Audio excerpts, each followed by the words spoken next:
본신은 비록 연약한 인생일지라도 하나님이 함께 하시면 강한 자가 될 수 있고 승자가 될 수 있다는 그런 교훈을 본문에서 주고 있습니다. 그래서 본신은 하나님을 의뢰하는 사람들이 복을 받을 수 있다는 말씀이에요. 가끔 어떤 분들은 그래요. 기독교가 기복주의로 빠졌느니 잘못됐느니 잘됐느니 그럽니다.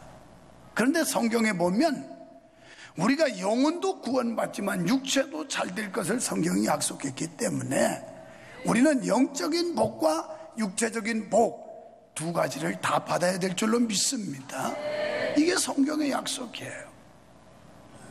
그래서 오늘 하나님을 잘 믿으면 먹는 양식에도 복을 받고 마시는 물에도 복을 받고 몸의 병도 낫게 하시며 생명도 길게 해주신다고 출애굽기 23장 25절 26절에서 말씀했습니다.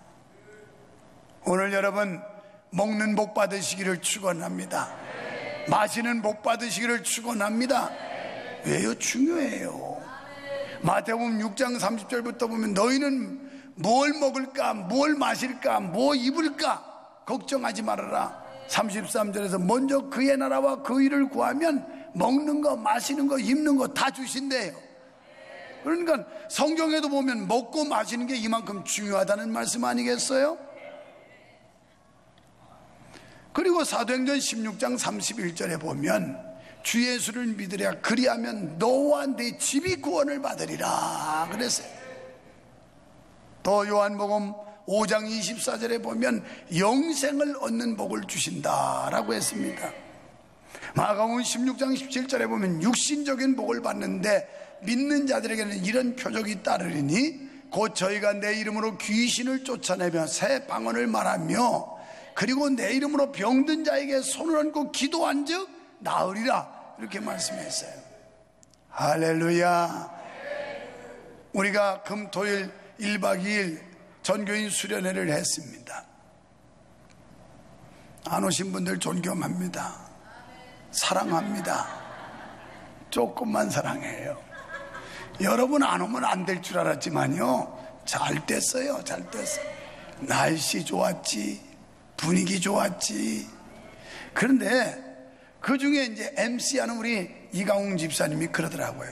여러분 오늘 오전에 비가 오락가락했고 그리고 일기 예배는 다 비가 온다고 그랬습니다. 그런데 비는 하나님이 멈추시죠. 그 다음에 또 누가 멈추게 하지요? 그랬더니 애들이 그랬는지 어른인데 우리 목사님이요 그러더라고요. 그랬더니 내 옆에 있던 내 아내가 염려스럽게 그건 아닌데 그러더라고. 이 여자가 아주 못됐더라고요.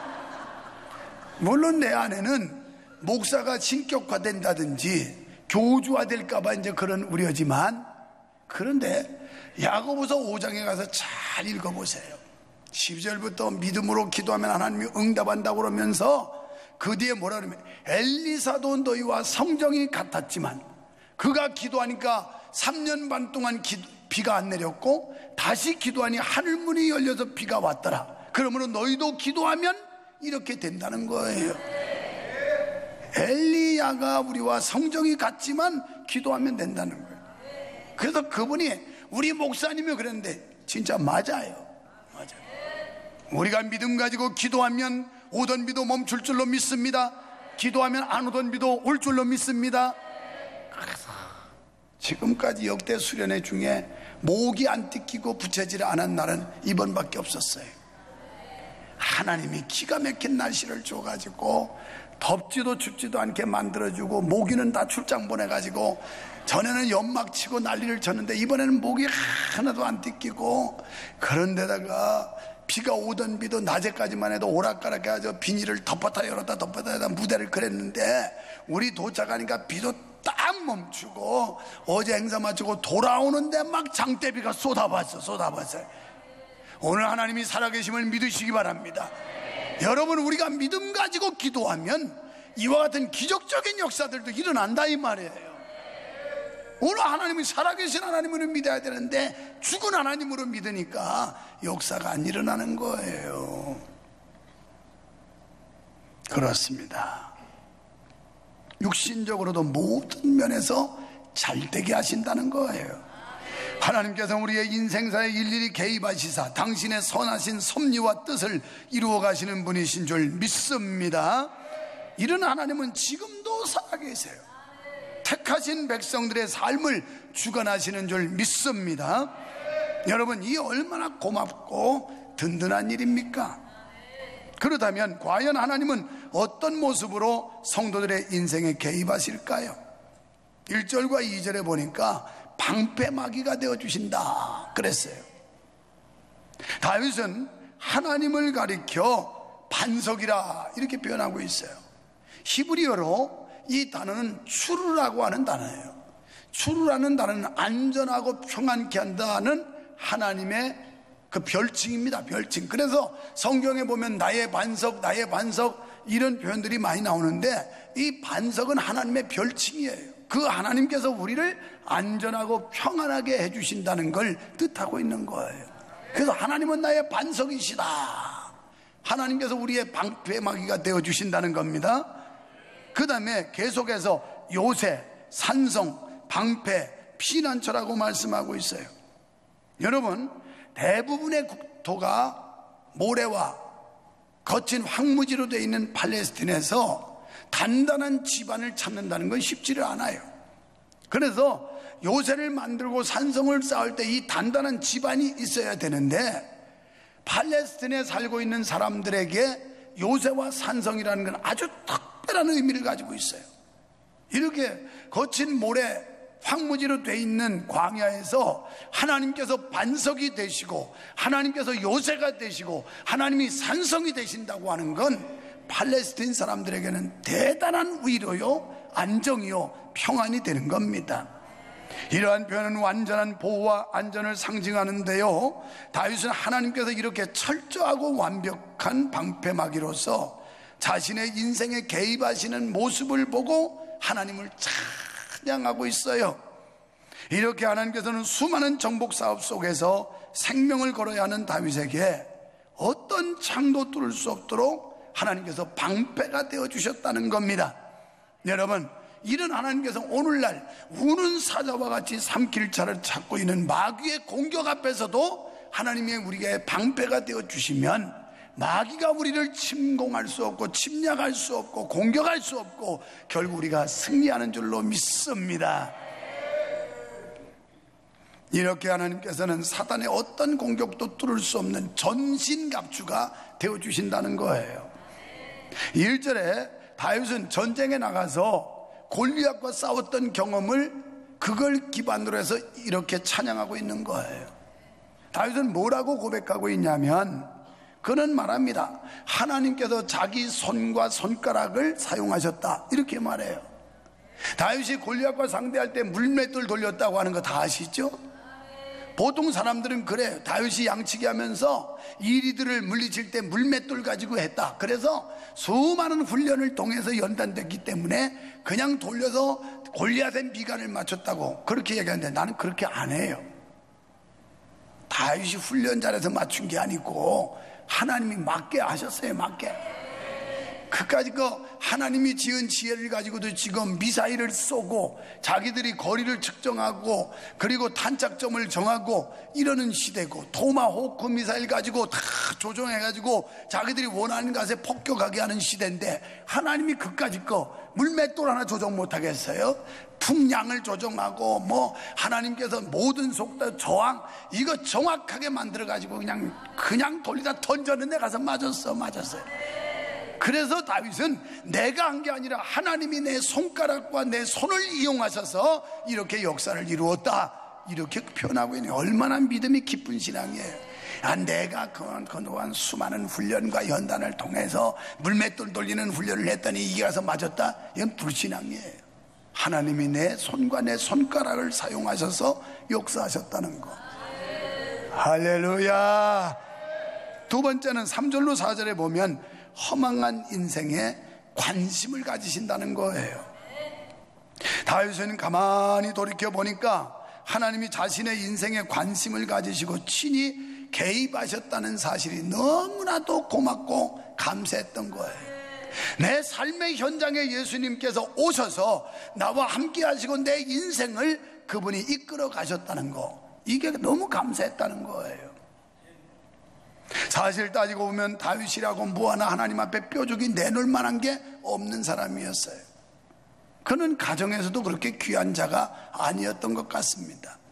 그의 형제들 가운데 저 들에 나가서 양이나 치라고 하니, 여러분, 다윗이 미래가 보이고 뭔가 비전이 보였다면 부모가 다윗을 내보냈겠어요? 집에다 잘 두고 교육하고 이래서 출세시키려고 했지, 저 가서 소나 치고 양이나 치라고 보냈겠어요?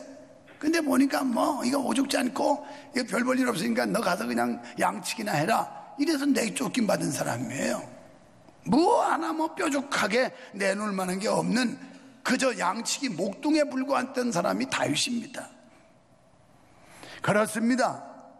우리도 마찬가지예요. 우리가 주님 앞에 뭐 뾰족이 하나 내놓을 게 없어요. 다 부족한 사람들이고 허물이 많은 사람들이고 약점투성이고 형편없는 사람들이에요.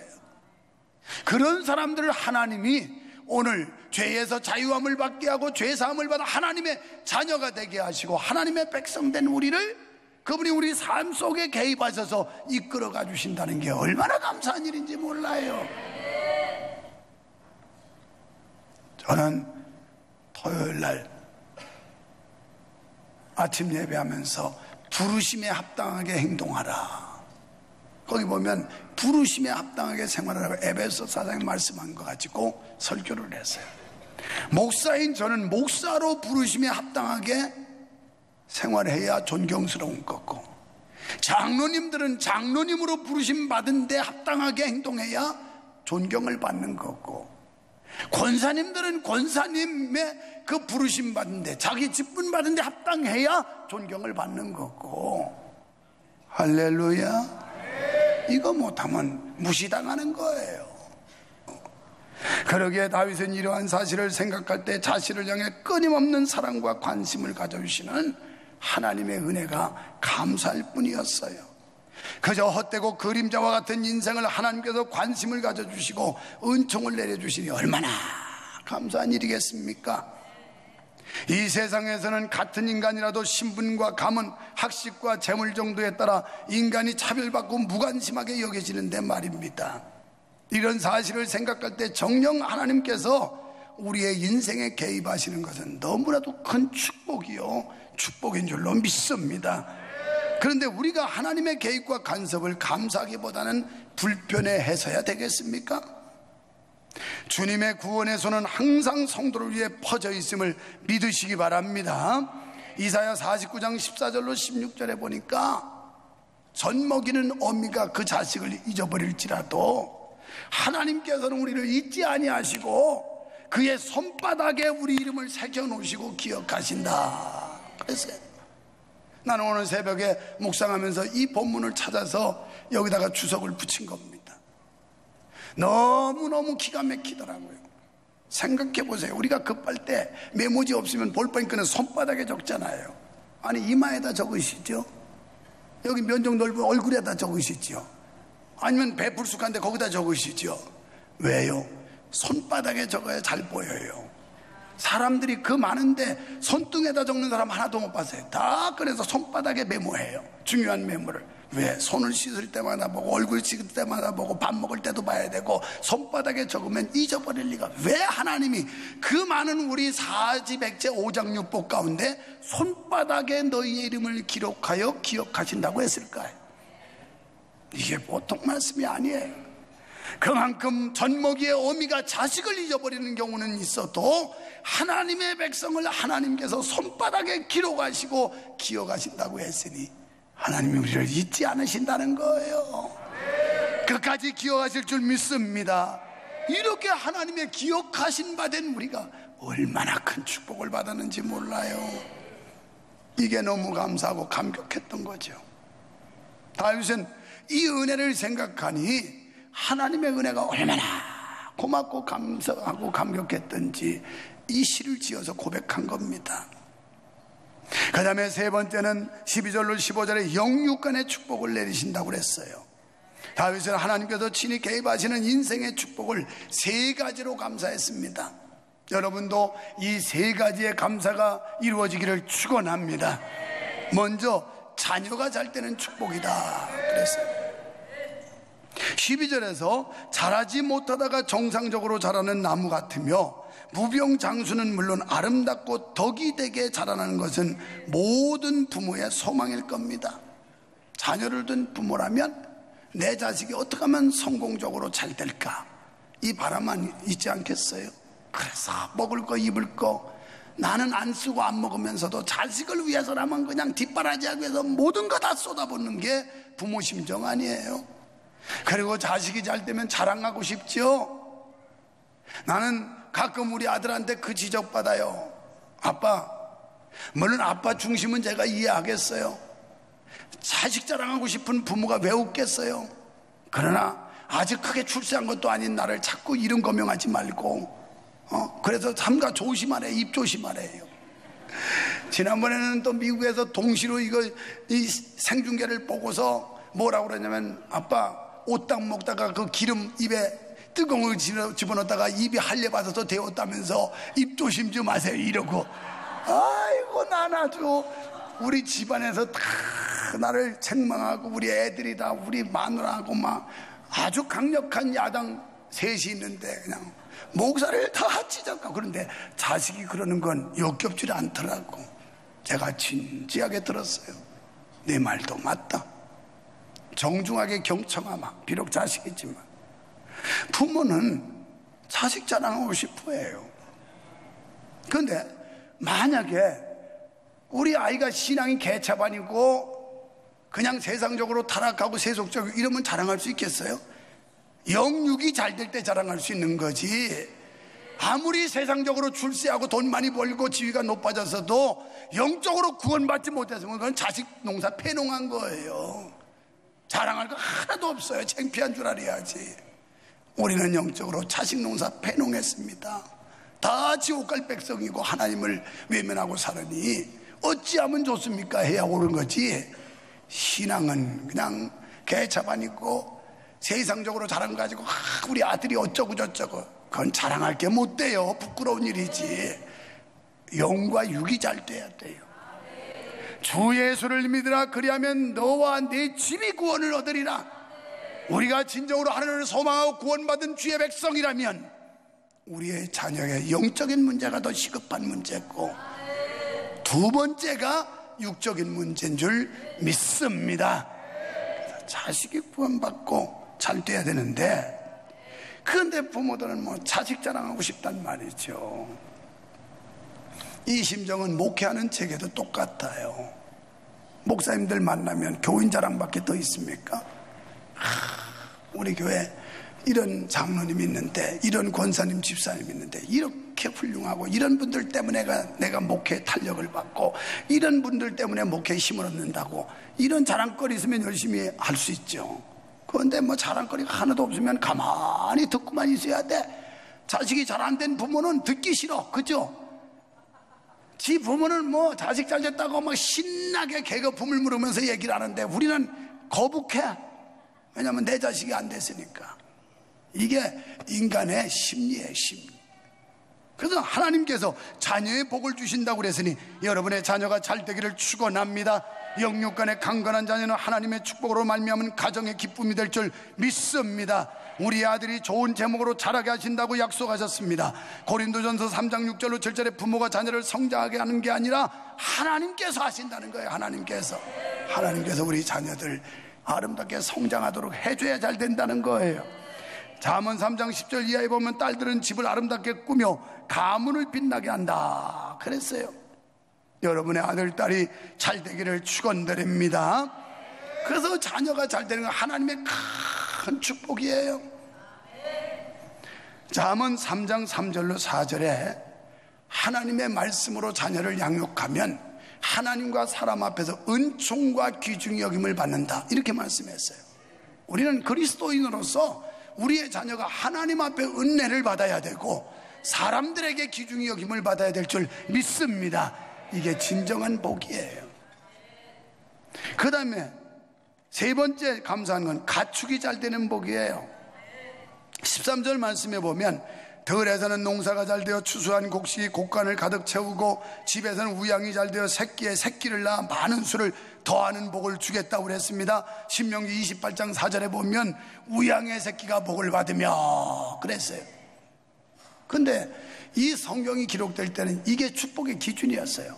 우양의 숫자가 얼마냐, 그 다음에 곡간에 곡식이 얼마나 들어오느냐, 이게 복의 기준이었어요. 요새처럼 무슨 공장을 하고 장사를 하고 사업을 해서 복을 가치 기준을 정하는 게 아니라 그때는 곡식이 많이 들어오고 소떼 양떼가 많으면 부자였습니다. 우리나라도 이렇게 산업화되기 전에 제가 어릴 때 우리 고향에는 들이 그렇게 넓은 들이 아니에요. 그런데 저 집이 몇 섬지기 농사를 짓느냐에 따라서 부자냐 그냥 보통이냐 이게 판가름했어요. 우리 고향에서는 한 섬지기만 돼도 가난하다 소리를 안 들었어요. 한 섬지기면 경기도는 150병이 한 마지기고 또 충청도는 200병이 한 마지기예요. 이게 20마지기를 한 섬지기라고 그래요. 20마지기. 그러니까 한 섬지기 그까지가 해봤자 4,000평밖에 안 돼. 우리 수양반 부지가 4,500평인데 그거보다도 좁아. 근데 그것만 해도 저 집은 부잣집이라 그랬다니까요. 우리 집도 한섬지기는 됐어요. 그래도 내가 노상 꽁보리밥 실컷 먹었다고 그러니까 아주 쫄쫄이 가난해서 그런 줄 알았는데 한섬지기는 됐는데 문제는 더 땅 살라고 이렇게 우리를 지독하게 우리를 그냥 아주 못 먹이고 못 살게 만들었어요. 우리 어머니가 그냥 아주 아이고 나는 아주 일에 학을 뗀 사람이에요. 여름에 콩타작 파타작 하면 그 뜨거운데 우리 친구들은 내과에 가서 몇 감고 있는데 우리는 수색작전 해야 돼. 저 마당가에 풀숲에 거기 떨어진 콩밭을 다 일일이 수색작전해서 주워야 되는데 주워도 한 양재기도 안 돼. 그것 때문에 우리 어머니가 날 못 살게 굴었다니까. 그 왼수는 지금까지도 왼수야. 그냥 아주 그래요. 지금까지도 내가 모시고 살아요. 우리 어머니 그냥 좀 약간 골 때린 데가 있지만 이번에도 전교인 수련회 갔더니 저 동산에 풀이 날리라고 저걸 뽑아야 되는데 안 뽑아서 그렇다고 해서 어머니 불평하지 말고요. 그럼 여기 사시면서 풀이나 뽑아요. 그랬더니 안 된대. 가야 된대. 아니 거기 좀 남으면 얼마나 좋겠어. 그런데 말 안 들어요. 말 안 들어. 제가 94세 된 아기를 하나 데리고 삽니다. 한 번 꽂히면 타협도 없고 양보도 없고 이해도 없고 협조도 없어요. 그냥 오로지 고야. 오로지 그냥 고야. 지금도 그 소리는 듣고 계시나 봐. 옆에다 뭐 수근수근 하는 거 보니까 그냥. 가도 또 꼬질르지 마요. 우리 어머니 귀가 어두워도 잘 못 들으니까 괜찮지. 그거 잘하면 또 삐져요. 삐져. 여러분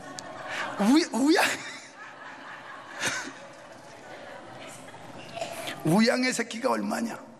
그런데 하나님께서 우양의 새끼에 복을 주시고 곡간에 곡식이 많아지게 하면 부자가 된다는 말씀인 줄 믿습니다. 이처럼 물질적인 복도 하나님을 믿는 신앙에 근거할 때 온전하고 아름다운 거예요. 물론 하나님을 믿지 않아도 부자가 될 수 있어요. 하나님을 믿고 부자가 되는 게 영육간의 복을 받은 줄로 믿습니다.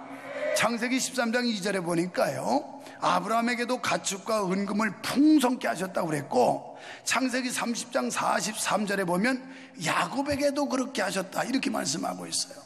그래서 우리가 기도할 때 아브라함의 하나님, 이삭의 하나님, 야곱의 하나님 이렇게 읽었잖아요. 그건 축복의 하나님이라는 거예요. 오늘 이 구질구질한 날 비 오는데도 교회 오신 여러분 축복의 하나님 만나시기를 축원합니다. 축복의 하나님 믿고 축복 받으시기를 바랍니다. 복은 일단 받아야 돼요. 할렐루야.